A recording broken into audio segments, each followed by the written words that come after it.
As I'm sure many of you know, after Dan Heng's Imbibitor Lunae persona was released as a playable character, he topped all the DPS charts by a very large margin, with his only restriction being that he's pretty much locked into one team, or at least one type of team, where all of the supports are extremely skill point efficient. After all, to reach his potential, he uses 3 skill points every one of his turns, and even if we factor in the refund from his ultimate, and assume that he can use his ultimate once every 2 turns, he's still using about 2.67 skill points per turn.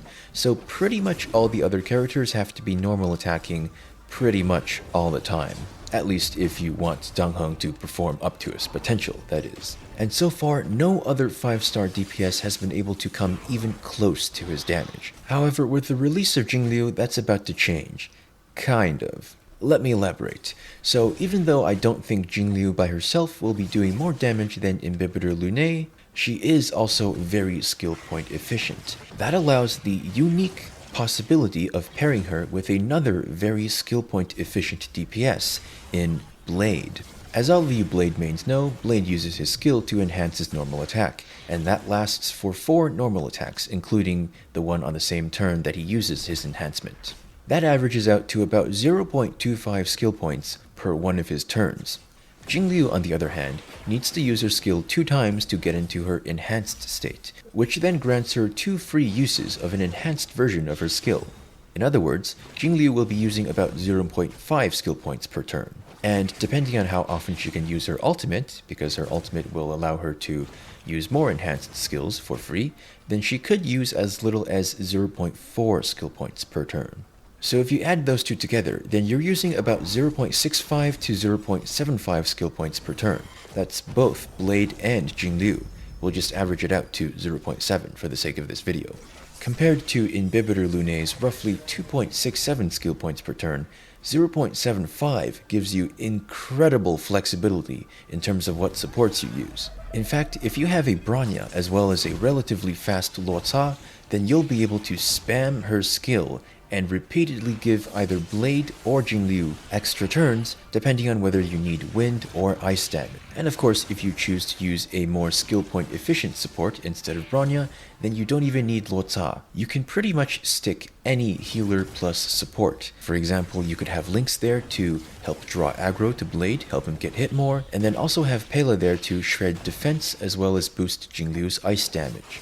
In that case, given that Blade and Jingliu together both still use less than 1 skill point per turn, and that Pela is very skill point positive as well, then you can pretty much spam Lynx's skill on Blade over and over, buffing his max HP and increasing the chance that he gets attacked, and still have skill points left over to spend on whatever you want. Now, of course, the obvious caveat is that in a Dan Heng Imbibitor Lunae team, you would have 2 supports and a healer. And while he is a very good candidate to basically play the hyper carry role, that is to have multiple supports, stack all their buffs on him, I don't think that any one support will enable him to do more damage than a whole other DPS. In short, it seems like the upcoming combo with Jingliu and Blade is going to be far more versatile due to their skill point efficiency and do more damage than any kind of Dan Heng Imbibitor Lunae team. Now I know what some of you are thinking. Blade and Jingliu are 2 characters, whereas Imbibitor Lunae is 1. It's not exactly fair to compare the damage output of 2 characters to 1, right?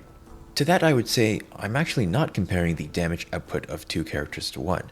I'm comparing the damage output of a team consisting of those 2 characters to a team consisting of Dan Heng Imbibitor Lunae. And again, due to his playstyle and strict requirements, he pretty much only has 1 team, where he's paired with skill point efficient supports like Pela and Tingyuan, and then a skill point efficient healer like Gepard or Luoca. So I guess he technically has 2 teams, as long as you can get Gepard's energy recharge high enough. Compare that to Blade and Jingliu, who have access to so many more teams because of how skill point efficient they are. And as mentioned before, getting a fast Bronya to give turns to either Blade or Jingliu is probably one of your best bets, as long as you can sustain her skill spam with a skill point efficient healer. Of course, I should say the caveat is that we haven't actually seen Jingliu in action yet. This is all just theory crafting and speculation based on her kit and how I think it would work with Blade. So what do you guys think? Do you think Dangheng in Bibiru Lune is going to be power-crept by the Jingliu Blade combo despite his incredibly high damage ceiling? Or do you think Bibiru Lune is going to hold on to the DPS crown in terms of having the highest damage team available? If you guys think I missed something, I'm almost certainly sure I did, or if you have some of your own thoughts to share as well, then do let me know in the comments. I always do like chatting with you guys in the comment section. And of course, like always, if you like the video, then do give the video a thumbs up and subscribe to the channel. It really does help me out, and I really do appreciate your guys' support. And with that, I do hope all Jingliu wanters become Jingliu havers. I'll see you guys in the next video.